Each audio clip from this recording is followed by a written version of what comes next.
For more on this, I'm joined from Beijing by Qinduo Xu. He's Senior Fellow with the Pangoal Institution and host of CGTN's Dialogue Weekend. Welcome to the show. Glad to be here. So, 30 years ago, China provided just 5 personnel to the entire UN peacekeeping program. Today, it provides the 10th most troops of any nation. What does this growth tell us? Well, I think, China has followed the principle of playing a role in maintaining the international order. As the Chinese economy continued to grow and also China's ability to participate in maintaining the order and contributed to the UN, including peacekeeping forces, I think has increased greatly. So you do see China contribution is growing constantly. For example, it has become the second largest contributor in terms of basically financial support to the UN peacekeeping operation. And also, it actually has the largest number of troops among the 5 biggest number of UN Security Council, the most important basically countries in the world. So that is, I think, mostly the principle China has been, holding the UN is the most important multilateral body in the world. And then China thinks it has a responsibility to safeguard the standing of the UN, including the peacekeeping operation around the world.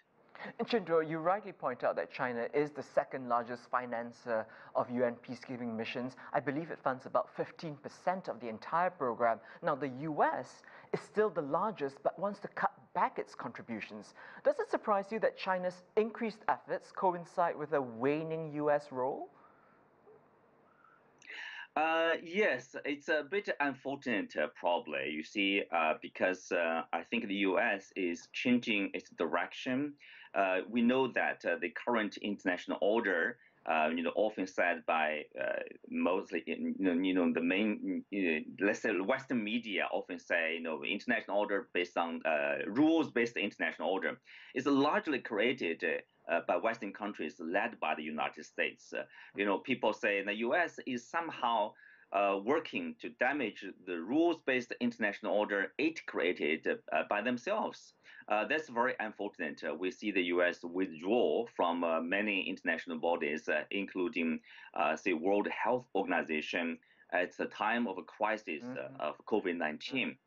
So in this sense, you can see, but for China, China thinks it's you need to play your dual role to maintain the international order.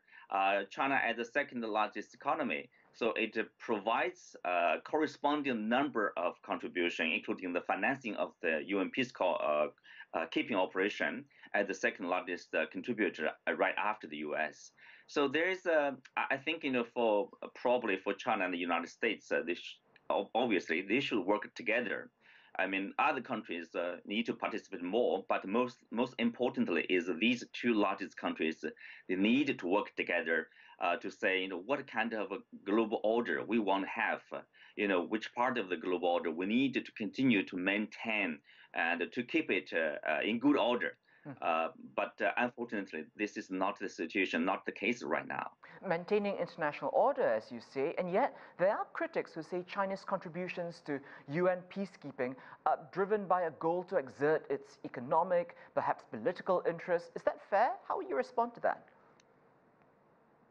Well, look, the thing is, like, if you, this reminds me of the theory, previously, remember, like, during the Obama administration, President Obama himself, criticized China for a free riding of the, international order maintained by the U.S. Like, the U.S. is working hard to maintain this order, and China contributes too little. And now China is building, for example, this Asia Infrastructure Investment Bank, AIIB, and China is contributing more to the peacekeeping operation.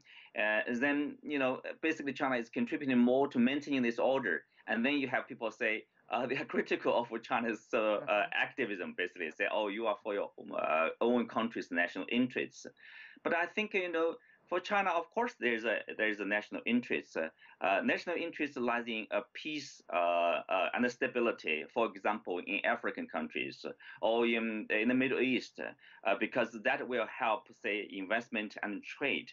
I think it is also in the interest of the United States. It's also in the interest of the country that received the peacekeeping operation.